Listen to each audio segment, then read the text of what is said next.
People are slowly coming in. We have one, two, three. Beth. Hello, Beth. Just talked to Beth recently.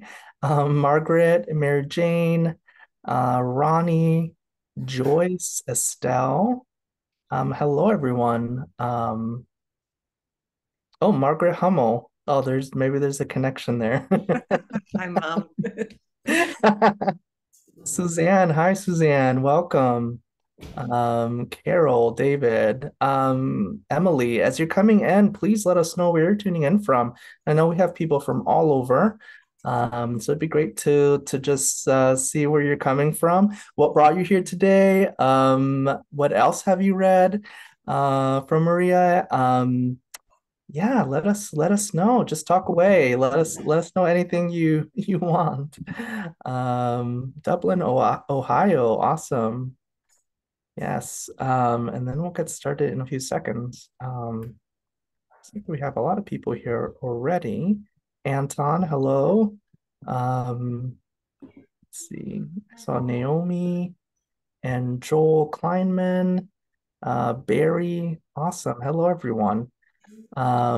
Big Sky, Montana. Awesome. Oh, just a reminder, if you put a message in the chat, just make sure it says everyone, because then only the three of us can see it and not everyone else, unless you mean to do that. Oh, the Frigid Twin Cities. My partner is from Minnesota. Though I'm not visiting anytime soon. I'm gonna wait until the summer to go visit the family.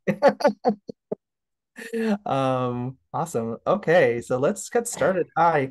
If this is your first time here, I'll introduce myself. I'm Omar Acevedo, and I'm the Literary Program Coordinator at the Mark Twain House Museum in Hartford, Connecticut. Thanks so much for joining us for this virtual program for Goldenseal. Now, our virtual programs like this are produced in part with support honoring the late Frank Lord. We are very grateful to honor his memory with these programs. And I also want to thank our members. I know there are several of you here tonight. If you're not a member, please consider supporting our museum by becoming a member. There are so many benefits to becoming a member. For one, you will receive free or discounted admission to our author programs. It really pays for itself after a while. Yeah, maybe after maybe 5 or 10 programs, after several programs. So if you love our programs, become a member, and the membership will pay for itself. You can also get free admission to the House and Museum, year-round discounts in the store and cafe, and much more. Please visit our website for more information, or you can just reach out to me. Um, Now on to our guests, who sent very brief bios, and I'm very grateful for. Our author, Maria Hummel, is a novelist, poet, and essayist, and the recipient of the Wallace Stagner Fellowship, Pushcart Prize, and Red Loaf Fellowship. Our moderator, Barbara Bourland, is the author of The Force of Such Beauty, Fake Like Me, and I'll Eat When I'm Dead. She is at work on her fourth novel, Fields and Waves. Now, like I said earlier, during this event, we encourage you to have a conversation with each other in the chat. If you have a specific question, though, please post that directly into our Q&A section. That's on the bottom left of the screen. It's a button that says Q&A. So that is all from me for now. I'll be back in a little bit later. Yeah, please sit back and enjoy, and I'll turn this over to Maria and Barbara. Omar, thank you so much. Hi, I'm Barbara Bourland. Maria and I became friends a couple of years ago when we read in a cattle auction ring together. And I think we had the same UK publisher as well. And yeah, she's the author of Motherland, Still Lives, Lesson in Red, some poetry collections. She's on faculty at the University of Vermont, and yeah, now Goldenseal, which it's such a beautiful book, and I had the opportunity to read it last summer, and I fell into it. It's like a fever. It's this beautiful fevered book, and there's a front story. The front story is really tight. It's two people meeting after 40 years in a very specific location, and then there's the backstory of why they haven't spoken for 40 years, sort of the general outline of the book. And since it doesn't come out till next week, I think probably very few of you have read it. on this call. So, yeah, would you, that's my summary of the book, but Maria, would you be willing to give a little more without giving anything away? I know, which is tough with this book because it definitely it's easy to give stuff away. But yeah, well, the book it was inspired by a place first off, which was when I was in my 20s. I worked at the Millennium. I'm sorry, I worked at the Museum of Contemporary Art in downtown LA, which was the root of another book, Still Lives. And my husband was working at the Millennium Biltmore, which is an old hotel down. So the museums and institutions are kind of on Bunker Hill on the top, and then a lot of historical LA is around the base of the hill. And the Millennium Biltmore is the hotel that hosted the Oscars in the 30s and 40s. It's got these beautiful ballrooms, the Emerald Ballroom and the Gold Ballroom and the Crystal Ballroom. And and I thought it would be a great location for a story. But I didn't know, and I knew about a woman who lived there for years, a real woman. And so that sort of lodged in my mind. And then I was also at that time reading a book in translation, a Hungarian novel called Embers, which is about a general and a soldier who were best friends when they were young, and something split them apart and they haven't seen each other in 40 years. And this novel unfolds on that night. But it was a novel about male friendship, and it's a beautiful novel. And I read it and I thought, it would be great to take this structure, but do something about female friendship, which I think operates differently. And so I had the place, the hotel. I thought, well, what if one of those friends, lives in this hotel? And what if the sort of castle equivalent in America is a hotel, like in a decaying metropolis in a city? And I sat on the idea for 20 years, until the third piece came to me after lockdown, because I knew that one of my characters was going to be a recluse. And I didn't really know what being a recluse was like until 2020. But I think now we all know what being a recluse is like. And so I was able to sort of fit all the pieces together at that point and tell this story, which happens with some backstory, mostly in this one night when these women meet at this, and have this lavish dinner and have it all out, their past and present. Thank you. That is an excellent summary without giving anything away. And I want to ask more questions about the Biltmore, and I want to ask more questions about Embers, because Embers, I don't know how many of you have read Embers. It was released in translation in the United States in 1991, and I think it did quite well. Like really, many Yeah. books are released in translation and they're not always read, but I think Embers was really quite widely read, and it is so haunting. It feels like a fable immediately. It feels as though there's no world outside the world that's in it. It opens with a general sitting in his castle, and he's in this part of the castle, I think, where no one else lives. No one else goes there. And then there's another part that's been shut off. Yeah. And he gets, I think, a message, right? Mm-hmm. Saying that someone he knows is in the village. Yeah. And he decides to receive him, but he hasn't received anyone in a very long time.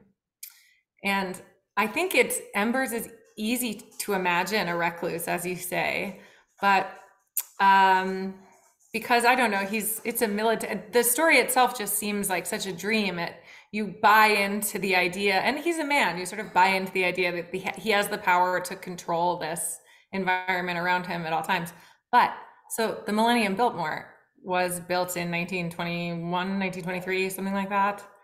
I want to say, I think 26, but I 26. Okay, so it was built in the go 20s. through my head and write out Yeah. again, so. But before the crash, so it was built with a lot of free-flowing capital. Mm-hmm. So it looked pretty decadent. And then it played host to all of these incredible events. and then a person lived there. How I without maybe I'm not sure if you can say the name of the person who you heard of who lived in the hotel, but can you give us more of the circumstances of how a person comes to live in a faded, dilapidated hotel? Yeah. Well, her name was Thelma with a first name, and a last name I'd have to look up, but she's documented as having lived there for decades. And I think she worked somehow in clothing, or um, it was some kind of business with fabric or something like that. I can't remember exactly, but she wasn't a recluse in the sense that I don't think, maybe towards the end of her life she didn't leave as much, but she did live there, and I knew that because she was living there, or there was rumors or stories of her living there when my husband was working there. And I just thought that was so interesting. I mean, people do live in hotels, I think more residential hotels more often in New York. And actually, I have some family members, my mother has told me, and she can confirm this in the chat if she wants, but that lived in a New York residential hotel. I think my great grandparents. But I'm getting off track here. I think the part about her that interested me most was just this idea of, I mean, the Biltmore is a come and go, more of a come and go kind of place. And this person just taking up a sort of permanent station in this place that for everyone else is a kind of a turning over, a coming in and a coming out, have an experience, leave, a traveler's place. And she became this sort of fixed figure. And I found that fascinating, and wanted to play with that. So I think in that way, it is a little different than the general, who is kind of retreated to his own place. But of course, this castle of Lacey's, one of the two main characters, it was her father's hotel. And I think that's not something that we've talked about yet. It's a place for her that is a home, because her father owned the hotel when she first moved to Los Angeles. You mentioned earlier that the third part of the book came to you, and I feel the same way about writing. I feel like I just show up, and I've thought it, and the job is to put it down on paper, or it's come to me in some way or place, or you hear about a woman who lives in a hotel, and your mind can't stop working with it and working with it and working with it. Do you feel the same way? Or, I mean, it seems like you felt that way about this book to me, that it just kind of happened to you. Yeah, it was a weird experience for me because fiction to me, I also write poetry, and I've had experiences where the poem just kind of comes, and like you sort of look back on it and you're like, wait, what just happened? I just wrote this poem and I don't know how I did it. The way I think musicians, when they're getting really into a piece of music, sometimes time sort of goes into a different dimension. And it's never really happens to me that much in fiction, because I think there's just so much to, especially with novels, you're like trying to keep track of all these things at once. But this story, maybe because it was sitting in my psyche for 20 years, the minute the pieces fell together, I did feel like I was racing to keep up with these two characters and their interest in each other, and what pieces of the past fed into it, and what where the now was going to go, because I didn't know everything that was going to happen between them conversationally. But I guess let me just throw this back at you as a question. When you're like really invested in a character, you feel like you can't let it go, what do you do to keep up the momentum with that? Are you somebody who has to shove everything aside in your life to keep writing, or can you do that? Or is it, how does it go for you? Yeah, probably my husband would say that I do that. I go to Planet Book. you know, he asks me questions like at other times of the day, and I'm just like, huh? I just, because I mean, there's a point in a draft when you're just so deep in it and all you do all day, you work on it and work on it, and then you can't work anymore, but it's not tomorrow yet. So you're like, I guess I'll just wait to go to sleep so that I can be good at this again, because right now I'm kaput. So, chores, mindless active exercise, whatever you can do to kind of burn off the day. You don't always know, for me, well, I don't always know that what I'm making is going to last, for sure. I take a lot of left turns. I tend to experiment with things for my own curiosity, and that often is narratively irrelevant, perhaps. I asked, I know, you're obviously on faculty at the University of Vermont, and you were a Stegner Fellow, which for those of you who are not in creative writing is a very big accomplishment. And, I think I didn't go to graduate school. And so my favorite thing to ask people who formally studied creative writing is, what did they learn? What's the most important thing they learned? And years ago, a friend of mine had said to me that the most important thing she'd learned in graduate school was that there's a lot of things that you need to know, but the audience doesn't always need to know them. That's good. So yeah, I tend, and that's been helpful because I do spin out. I could, I'll happily go down a rabbit hole that's irrelevant to a published work. But if are you on faculty for poetry or for prose? For prose, but I teach poetry. I teach. You do. Yeah, I keep bouncing around. I got my MFA in poetry, and then I published a novel. Then I did a Stegner Fellowship in poetry. Then I got hired as a fiction professor. So I don't know. It depends where I am. And then, when you live in LA, people you say you're a writer, and they're like, well, film or Sure. TV. Yeah, of course. Well, neither, actually. But. Yeah. Oh yeah. When I've been in LA and you tell people you're a novelist, it's like they watched a dog use a computer. They're like, really? Right. Is that a joke? You're like, no. It's not. I don't live here. I don't survive here doing that. Right. But yeah, if you what's something, because yeah, this book just like sorry, to go back to Goldenseal, all of you I think will read it, and I know you will read it because you're here to talk about it. It's just beautiful. It has this incredibly liquid feeling to it, and it's so familiar. It feels, I think part of that is friendship. Friendship is deep and complicated, and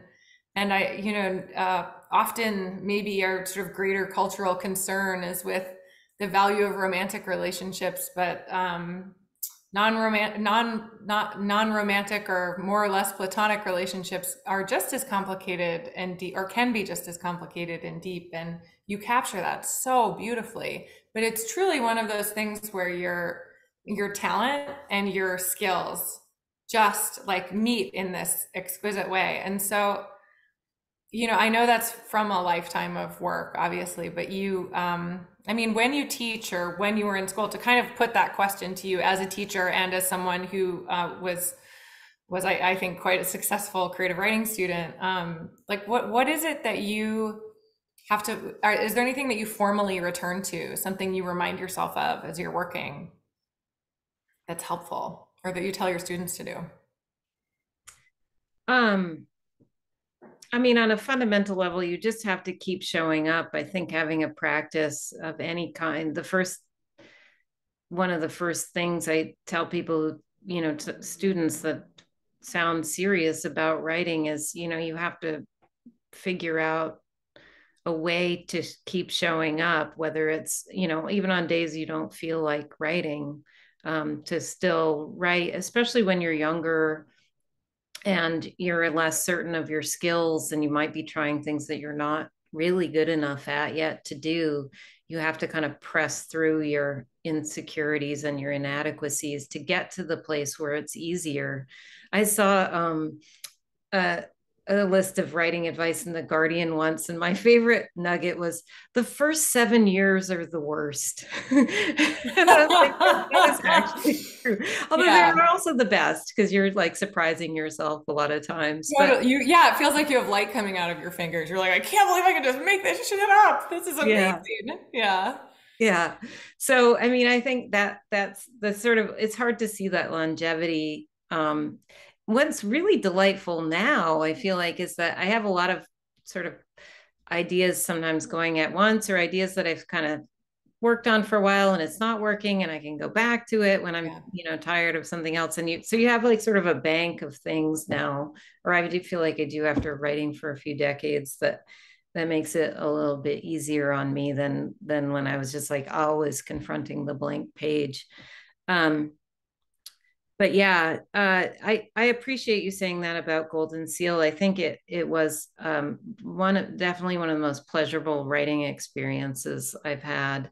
Writing this, I felt very caught up in it, writing it. Yeah. And I don't know, maybe that lockdown year when we were our psyches got so kind of flattened by lack of outside experience. I feel like there's going to be there's a lot of books coming out now that I think were written in 2020, 2021, 2022 that are going to have maybe they won't be directly about the pandemic, but something of the character of that experience is going to be infusing them.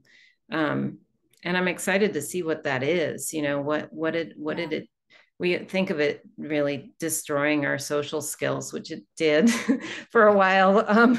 But like, what did it do to to be thrust out of the active life into a contemplative life for a year? Yeah. It's interesting. Do you feel like it affected you as a writer? Oh my God. Well, yeah, I was finishing my last book, which came out last year, The Force of Such Beauty, which is a fairy tale. So I also wanted to kind of get into fairy tales with you in a moment. And it felt surreal. The book was surreal and the time felt surreal. Early on, we had been in Italy, and we had to leave, and then I was staying with my parents. My husband and I stayed with my parents for like a year. And at first, I went to a neighbor's house, people I used to babysit for, and I worked. They have like a little apartment, and they let me work in there. And we never hugged. Like I used a different staircase. It was so strange. These people I've loved my whole life. I like had to be like, oh. And then after that, I was in my dad's barn, and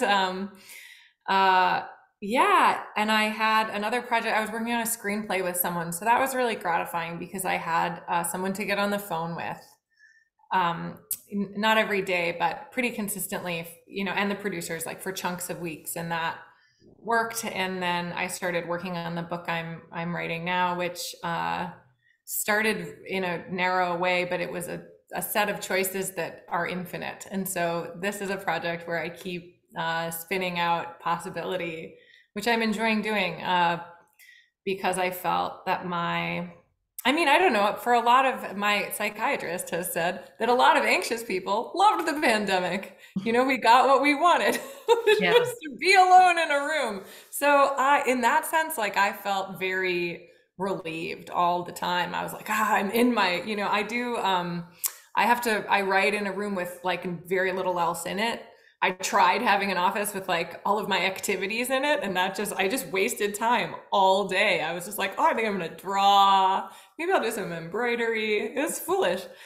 So yeah, I have to remove distractions in order to stay with what I'm doing, and I find that to be such a pleasure because it's the thing that, as a young person with like tremendous inattentive ADD, you're often kind of chastised for not paying attention. But I think most imaginative people, maybe a lot of us, you want to open a door in your mind and walk through it.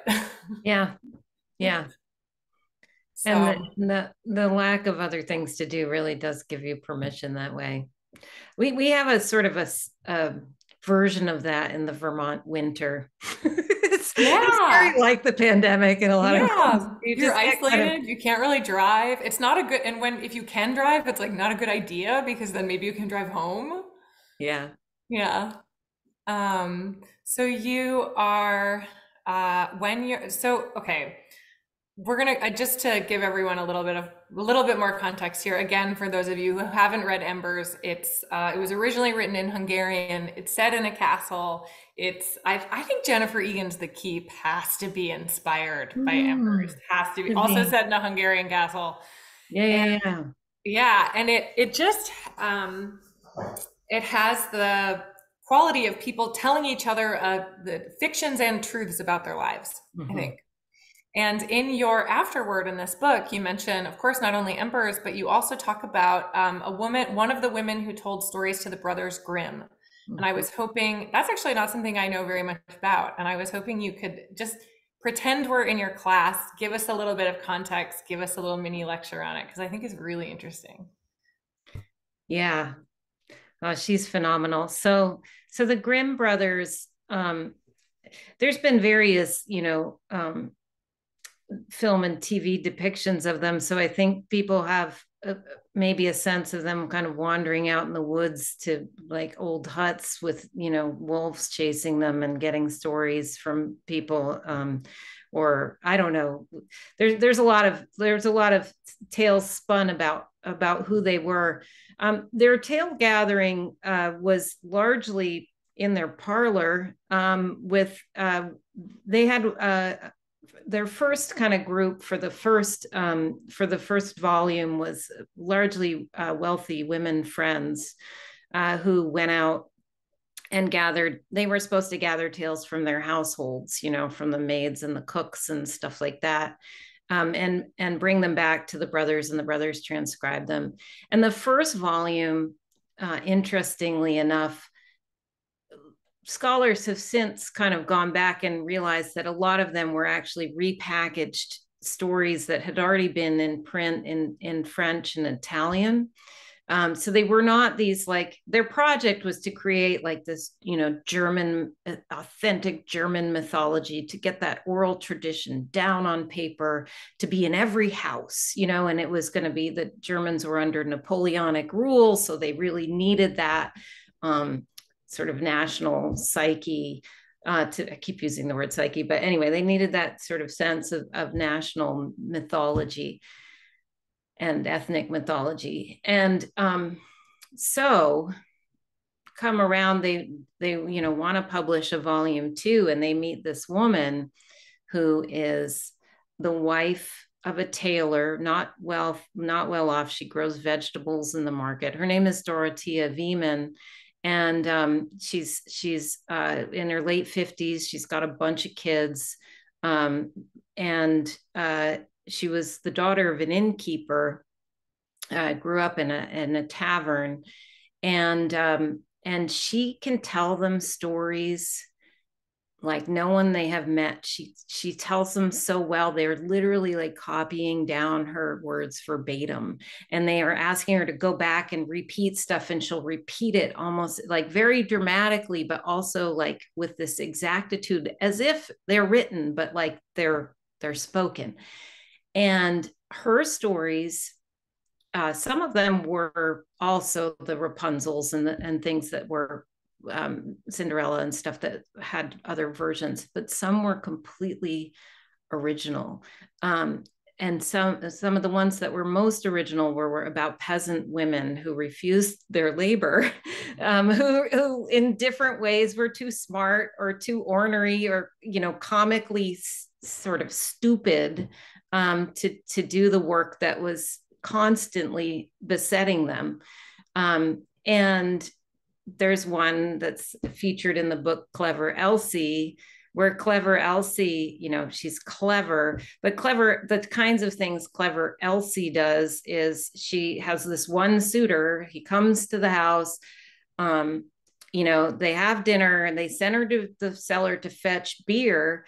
And she goes down to the cellar and she sees a pickaxe on the wall. And she's looking at the pickaxe and she starts bawling because she thinks if she marries Hans and she has a child and the child goes down to fetch the beer, the pickaxe could fall on his head and he could die. And she's crying so hard that and she can't go back upstairs. So they send a servant down. And when the servant comes down, she tells the servant the story, and the servant starts crying, and so on. And everybody at the dinner ends up going downstairs and bawling over the possibility of Elsie's future child dying. And then Hans decides, well, I guess she's good enough to marry. I'm not sure what necessarily impressed him in that moment. But the thing is, you look at that and you say, oh, that's maybe a misogynist story, like, oh, she's such, her stupidity is on display here. I think her actual, child raising children at that time was to face death. It was to face their death over and over again, like through illness, through birth, through all kinds of accident and stuff. And so there's actually something really poignant about her sitting there weeping in the cellar. And then there's more to this story that's also very moving. If you think about it in the right way. It's comic, but it's also like got that poignance like good comedy does.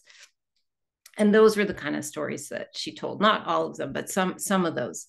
So they ended up, the Grimm brothers, they knew they had what they needed. They had the authentic German storyteller. In fact, she's Huguenot. Her father's family was French. But anyway, her stories did have an originality to them. So I think up to 40, it's a little bit like the number's a little vague, 35 to 40 ended up in volume 2. Most of volume 2, their brother Ludwig drew her portrait. They painted her as a peasant, even though she wasn't. She was really middle class, just kind of down on their money, but like technically a middle class. And the old Hessian peasant, and that's where, and then that got spread and spread and spread. The old wives, like the picture of the old woman in the kitchen kind of telling the stories. Anyway, so I'm really fascinated with her because my next book is going to be her life story and love story, actually. But Wait, what? Really? Yeah, I've gotten really into her. That's amazing. Yeah. Wow. I can't wait to read that. She's a really great character. Just even through the stories, you just get, and she wasn't super liked by her neighbors, I think, because she was a little bit, she had a mouth. She was definitely somebody who was sure of herself. And anyway, so her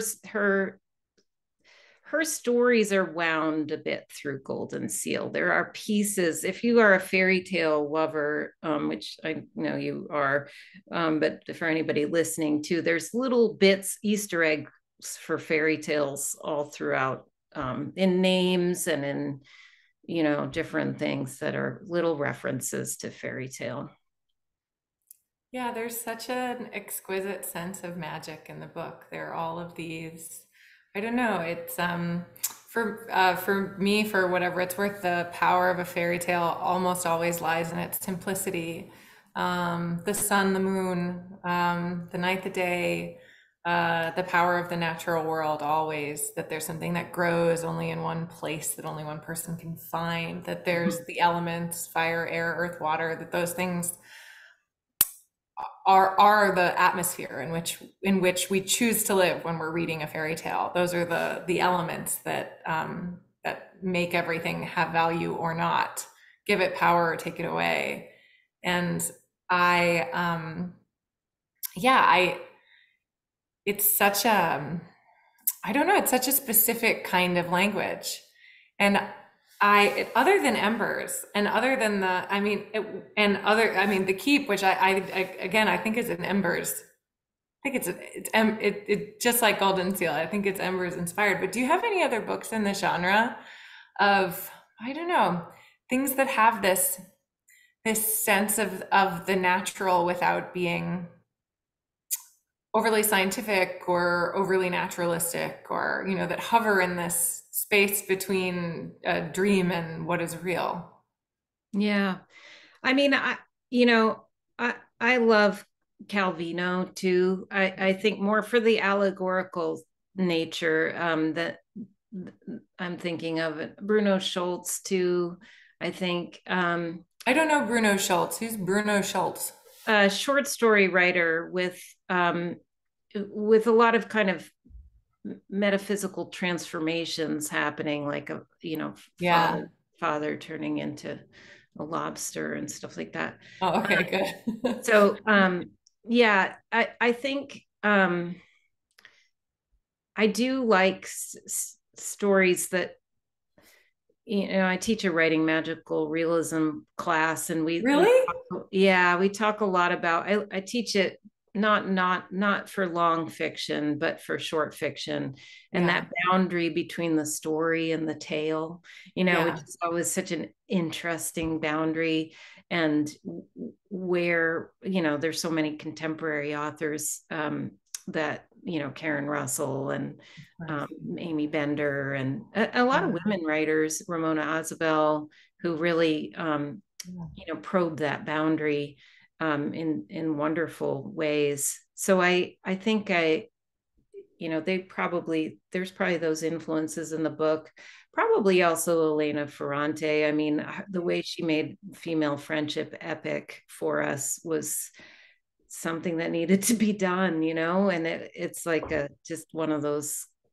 Her quartet is once you read it, I don't think you can, it's one of those pieces of writing that changes you, I think, as a person as well as a reader. Yeah. And yeah, there's something healing too for me about reading Goldenseal. There's just something, yeah, these confrontations of female friendship that are about the depth and the trust. What happens when you break trust with a friend? Because you never get it back, I don't think. Yeah. Yeah, such a Yeah. precious commodity. Well, something I was talking about with I had a great interview with Jenny Bartoy, who was interviewing me for the Rumpus, and she was asking me what I thought was different about male and female friendship. And I think one of the things that I was exploring or trying to look at in Goldenseal was the way in which female friendship gets tested and supported by this different archetypes that we go through, and they are different archetypes than men. So for women, there's the virgin, the mother, the crone, and the witch too. But like each time, like at different points in our lives, we are either leaning into that archetype or leaning out. Those stages are kind of coded into our biology, whether or not we everybody is different on how they choose to approach them, but it Yeah. makes and breaks female friendship oftentimes, where you are in what stage, or how you're going through that stage can Yeah. really rupture or bring people together. Yeah. And I think that's one of the things that Lacey and Edith end up talking about in a more through their own lives. But Yeah. also I think our approach to those archetypes in the 20th century, all kinds of possibilities opened up for women that never existed before. And so Yeah. that also, those were the first women to go through that. Those women like of Lacey and Edith's age, they were the first ones to go through. Well, maybe you don't have to do that, Yeah. Yeah, it's sorry to give context to everyone. Edith and Lacey, who are the main characters of this novel, are born between the wars, right? They're born in yes, between Yeah, the they're born yeah. between the wars. They're part of this. I see this I think about this with women writers all the time. No one has written this book. Maybe you will write this book. I need a historian to write it. But all of these women who were born between the wars, it's everybody. It's Maya Angelou, it's Sylvia Plath, it's Danielle Steele, it's um a woman who wrote Valley of the Dolls who died. It's it's everybody, Toni Morrison, everybody you can think of. They're all born between the wars, and they have these huge successful lives as writers in this really, a lot of them in this really big way. And it doesn't make any sense because it's in the United States for a woman to have a bank account you still needed your husband or your father to sign off on it until 1974. So like we have all these changes and women have freedom, but we still don't have, you can say like, oh, women have economic freedom, but we kind of did not have economic freedom. It's really it is amazing, this generation of women. And yeah, just for everyone, that's what the novel does, is it goes, it's these two women meeting when they're older and then going back through their lives together. So it's not just a magical, it's fable is the word I want to use, something that is allegorical but also magical. But there's a historical fiction quality to it as well. And I see Omar in the chat asking for Q&A. And is it time for us to shift? No, not yet. I was just making sure that people put in their questions when they had them, but you can keep chatting. Okay, great. Okay.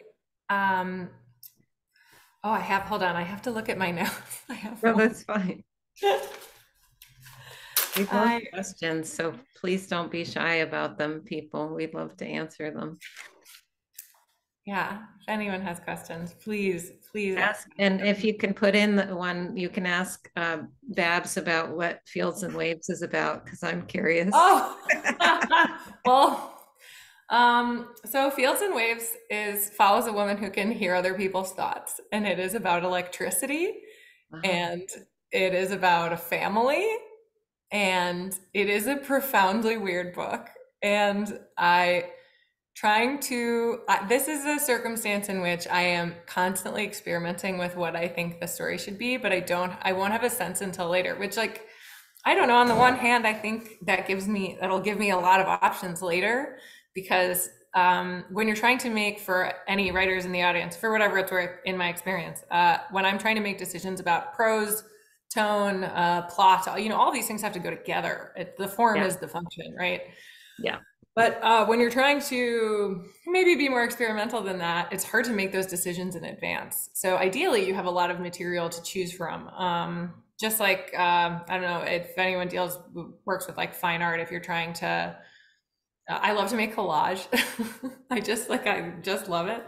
And, but I don't know what I'm going to collage until I have a whole ton of stuff cut out. I really need to have a lot of little pieces of my quilt before I can piece them together. And that is sometimes, I don't know, it's a weird way to go. But it's different. For me, it's different every time. The process is different every time.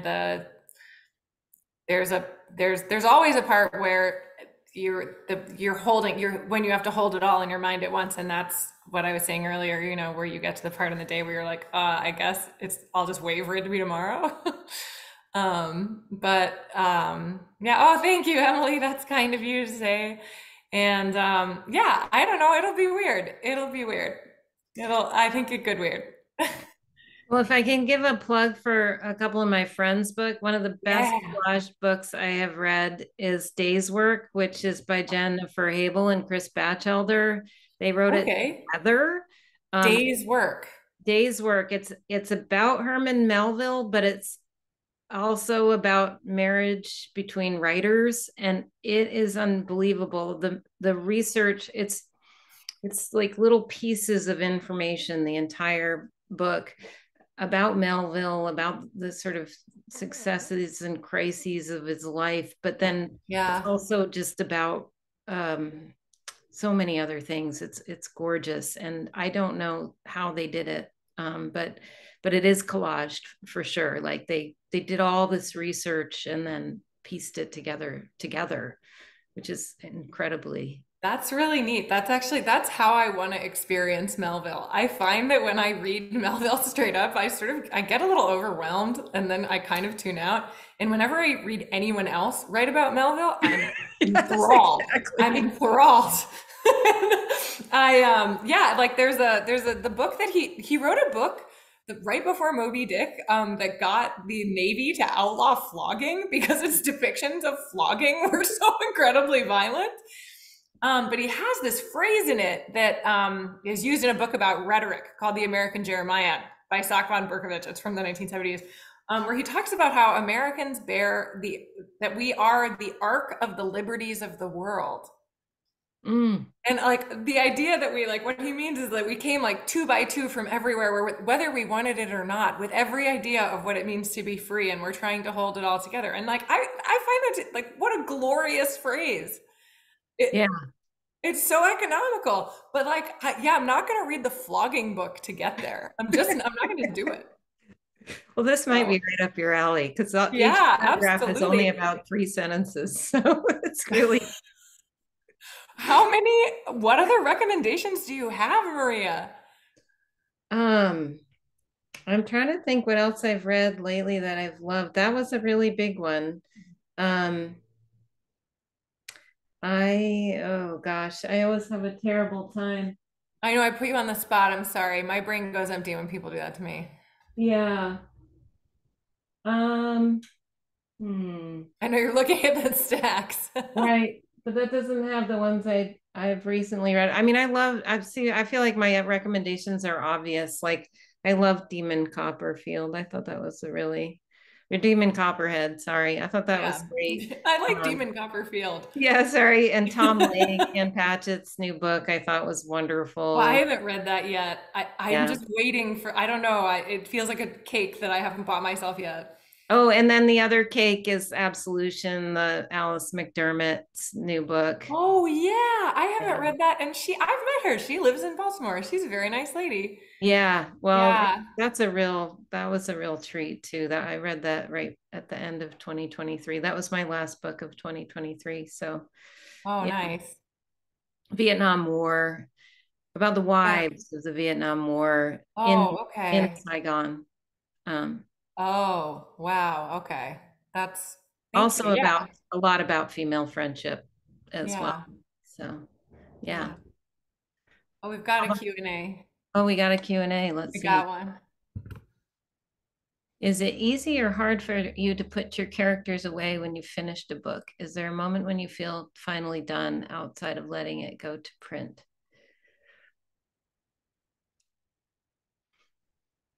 Um, you know, I think there's two answers to that for me. One is you might feel done telling their story, the story that you had to tell, which is usually a slice of their lives and not the whole life. And the other is feeling kind of not haunted by them anymore, not feeling like they're the characters you should be writing instead of other characters, or that you liked writing them so much you don't want to go write somebody else. So you know how you read a book sometimes and you don't want to start the next one because you want to keep it like you That's why I have a hard time reading short stories actually, because I feel that sickness when it's done, and I don't want to leave the place and I'm not ready to move on. And that's how I feel every time. Yeah, haunted. It's just I do feel it at the end of things I write or the things that I read. I mean, it can be it's just as powerful to be a reader. yeah. And yeah.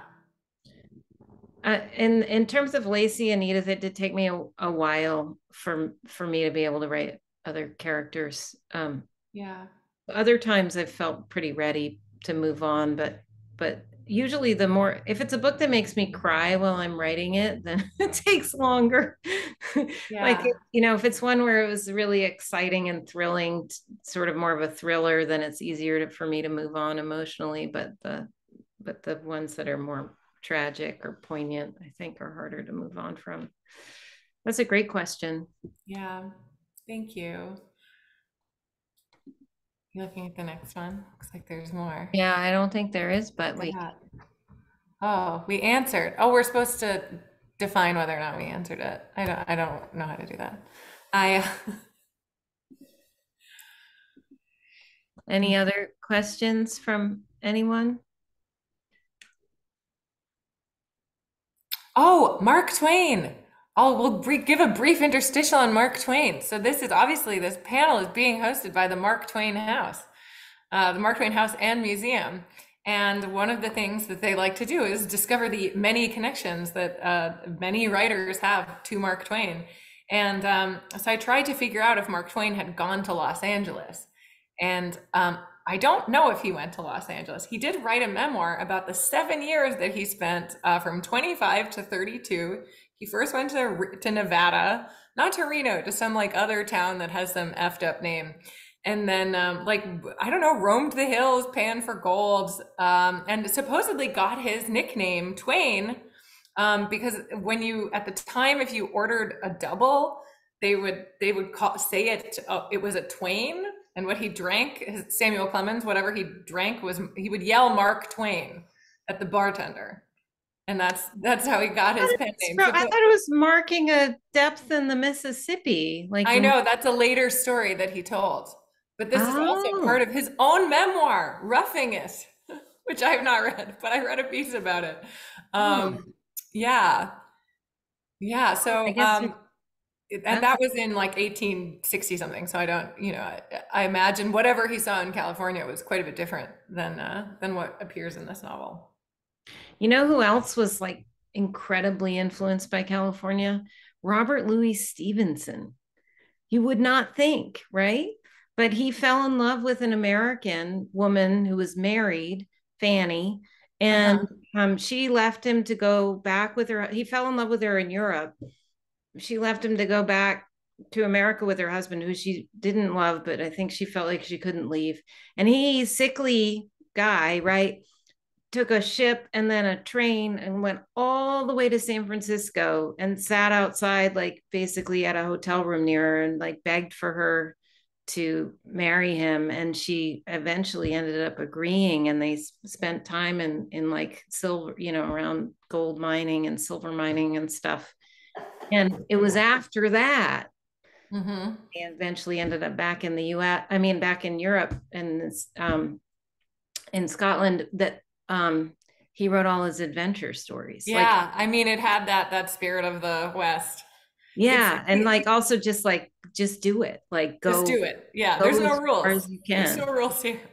Yeah. So there's stuff out there named after him too, which you wouldn't necessarily think, but California is kind of, I don't know, it's just always had that transformative effect, I guess. Yeah. Do you miss it? I do. I think everybody who's ever lived there misses it and carries a piece of it with them. Although I don't know, I miss lots of places. Like I carry pieces of everywhere I've lived, for one reason or another. But yeah, Yeah. um, it's a remarkable place, definitely. But it's Yeah. also fun to inhabit in the imagination too. And I think there's a lot of people who chose to do that, as well. But that's the sort of the nice thing about writing about a place that exists because people live there and dream about things. It's got this kind of meta narrative quality to write about a place that's about a dream, about a place, about a dream. And Goldenseal once again does that so beautifully. Thank you so much for talking to us about all of this. This has just been incredibly interesting. Yeah, well, thank And you. I really yeah. appreciate it. I'm glad to hear about your new project too. And what about the Yeah. screenplay? Is that something that's or Do you have $5 million? I mean, like I could do it how's for the five. chat? I'd rather have 10. So, yeah, yeah, that's my new party. Whenever people ask me about any of the status, I think I'm just like, how much money do you have? That's a great response. Yeah, it costs money. I could spend, I mean, I think we could have so much fun.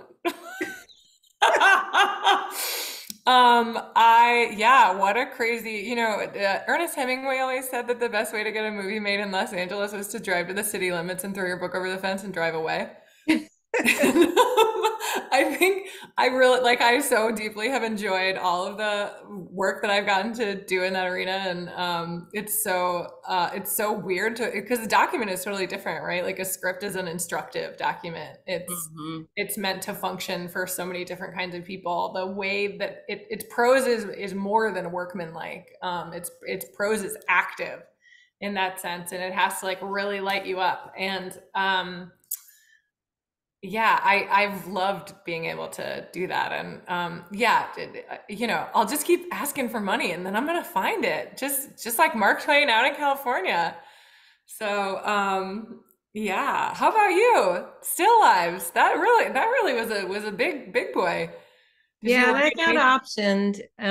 And then it was optioned for a couple years and or maybe three. It kind of the strike sort of put Yeah. a pause, and I'm not sure what's going to happen at this point, but it's available for if It's anyone available if wants anyone on this a million call dollars. wants to give either of us 10 million. We'll use a production company. You won't just be giving it to us. We'll give it to real people with tons of experience. We'll pass it along. We can do the thing where we yell celebrity names at each other. That's a really big part of making any work in Hollywood is that, yeah, oh my God, Emerald Fennell, Emerald Fennell will also be needing to ask people for $10 million, dollars, dirty little secret. And then we'll just, but yeah, if you guys have 10 mil, we can do it. You can yell celebrity names at us all day and we'll be like, amazing meeting, great meeting, loved this. Thank you so much. What a sweet thing. What a good idea. um, Omar, is there anything else that you want us to get into? No, I'm just laughing. That's good. I have $2 million. Can you take the 2 mil? You have $2 million? Yeah, I'll take it. I'll take it. It'll just be a short film. Yeah, yeah. It'll be like 28 minutes long. I always say that if I am wealthy at some point, I'm gonna give some money to my local library because I was a library kid growing up. We didn't have books in the house. They all came from the library. No, give Um, money to us. The library is the yeah. government's responsibility. And I would love to just finance a film, like just something that just I love period That is dramas. what So rich dilettantes definitely, do, Omar. yeah, something historic, just like a really big, beautiful, like historic piece would be amazing. Yeah, yeah, historical fiction. Really get into the costumes. Yeah. There's good clothes in Maria's book too. Oh yeah, Oh my, yeah, I'm a sucker yeah. for historical fashion, so Mhm. I'd definitely be on set with the Every costume day, just designer. making Yeah. sure, just checking it Uh, out. no, I think we covered everything. I mean, I even learned about Robert Louis Stevenson. I had no idea that he did that. I love Scotland and Scottish writers, and so it's like interesting to learn something new about one of them. Oh yeah, you should his biography is fascinating. There's Cool. so much to it. Oh, that's awesome. Well, thank you so much, Maria and Barbara. Like, this has been so much fun. And Thank yeah, you. congratulations, Maria, on this book. It's so beautiful. I'm so excited for it to come out next week. And I never read reviews of books before I've read them. So I love it. I love seeing a book that I've read in the paper. It makes me so thrilled just to see it contextualized by someone else's experience. I find like such a pleasure. So I hope it'll be pleasurable for you. Yeah. Well, thank you. This was my first official event for Goldenseal, and it could not have been more fun. So I really appreciate it. Wonderful. I'm at my aunt's house, so I have to go. We've got to take this basset for a walk. I got to wrap it up. Okay. Well, Bye-bye. thank Thank you. you all. Thanks, Thanks Bye. everyone. Thanks, everyone for Have a good everybody. coming. night. Bye. Okay. Thanks for Bye-bye. joining us.